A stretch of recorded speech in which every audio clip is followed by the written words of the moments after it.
मैं जो एक नॉन एंटिटी हूँ, ना मैं कोई बड़ा अदीब हूँ, ना मुझे गाना गाना आता है, ना मैं कोई मुसव्विर हूँ, लेकिन इन सब ने मिलकर मुझे ब्रांड बनाया है।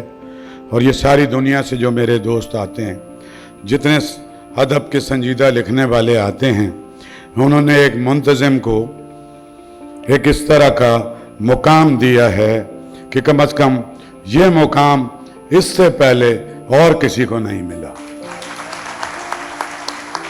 ये यूसुफी साहब और फरूक, मैं तो मतलब मेरे दिल में वही है सारा, जो इनका एक शेर है कि दिलों को दर्द से आबाद रखना चाहते हैं हम अपने रफ्तगां को याद।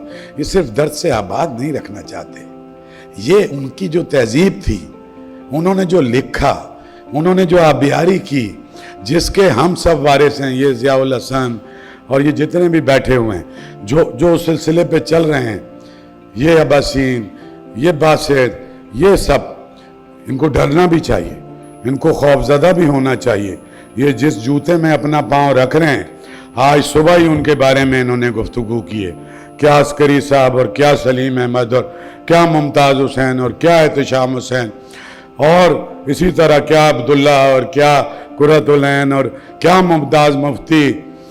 मैं तो जब यहाँ आया था, मैं तो डरता ही नहीं अल्लाह की ज़ात के अलावा किसी चीज़ से। तो मुझे खौफ आता था तो इस बात से आता था कि यहाँ 3 साल फैज़ अहमद फैज़ साहब नायब सदर थे, सदर नहीं हुए थे, क्योंकि 20 ग्रेड का कोई भी साला कमिश्नर बन जाए वो सदर होता था। और यहाँ शानुल हक़ी सादिक़ैन कई बरस रहते यहाँ रहे, ये उनकी अमानत है।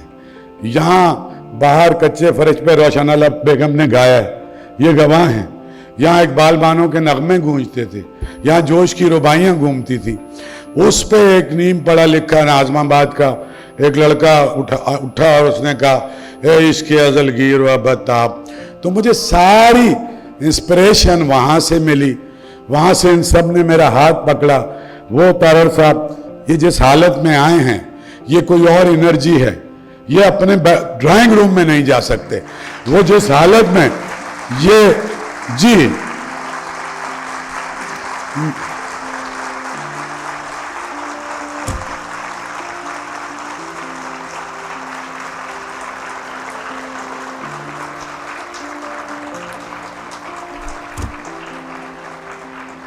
ये मिनिस्ट्रियाँ, ये चीफ मिनिस्ट्रियाँ, ये मतलब जैसे इनकी नज़र में है, मकबूल बाकर साहब एक बहुत शरीफ आदमी है और he is a thorough gentleman, वो प्रोग्रेसिव आदमी है और वो सारा वक्त मज़दूरों की, ख़वातीन की, तो महीने भर से ये उनकी ख्वाहिश थी और उन्होंने कहा कि मेरी ज़रूरत है।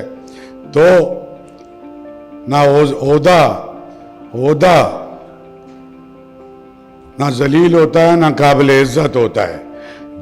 उसको जिस तरह से आप बरतते हैं, उससे वो आदमी जलील होता है या काबिल इज्जत होता है। जी तो मुझे पता है कि मेरे बुजुर्ग, मुझ पे इतना तो भरोसा होगा कि 64 बरस की उम्र तक अगर कोई बेईमानी नहीं की, कोई लालच नहीं आया, तो ये 2 महीने 7 दिन की मिनिस्ट्री से मुझ पे कोई ख़ास फ़र्क पड़ने वाला नहीं है। और मेरा ठिकाना यही है। मैं यूसुफी साहब की, लुत्फ़ुल्लाह खां की और जालवी साहब की आखिरी उम्र में मैं पहले उनकी एक टांग उठा के गाड़ी से बाहर रखता था, आपको याद है, फिर दूसरी टांग उठा के बाहर रखता था, फिर नदीम भी मेरे साथ होता था, नदीम ज़फ़र, फिर हम उन्हें जूते पहनाते थे, फिर हम उन्हें पकड़ के, तो यहाँ लोग कहते थे कि ये इस साले को इलेक्शन जिताएंगे। इलेक्शन भी उन्होंने जितवाया, मोतबर भी उन्होंने बनाया, वजीर भी उन्होंने बनाया और इज्जत भी उन्होंने मुझे दिलाई।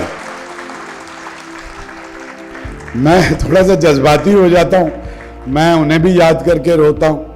और तो मुझे एहसास है कि कितनी बड़ी विरासत के एक चौकीदार की हैसियत से मैं यहाँ पर बैठा हूँ। तो मैं चाहूँ भी तो मेरे अंदर कोई टेक्निकल फॉल्ट है तो आप ये यकीन कर लें कि मुझे 10,000 वजीर बना लें, ये खराबी मेरी अपनी जगह कायम रहेगी इंशाअल्लाह। मैं बस आप सबका जो सारी दुनिया से, सारे पाकिस्तान से आए, और इस शहर का जिसने इसको मुकम्मल तौर पे ऑन किया, पूरी आर्ट्स काउंसिल में तिल भरने को जगह नहीं है। मैं तो बस शुक्रिया के अलावा कुछ भी नहीं कर सकता। तो मैं आप सबका शुक्रिया अदा करता हूँ और मैं चाहूँगा कि आप सब हम सिंधियों को मुबारकबाद भी दें। हम तो इसको 365 दिन मनाते हैं, लेकिन आज जो है हम इसको एक इस तरीके से भी सेलिब्रेट कर रहे हैं। तो आप सबका बहुत शुक्रिया।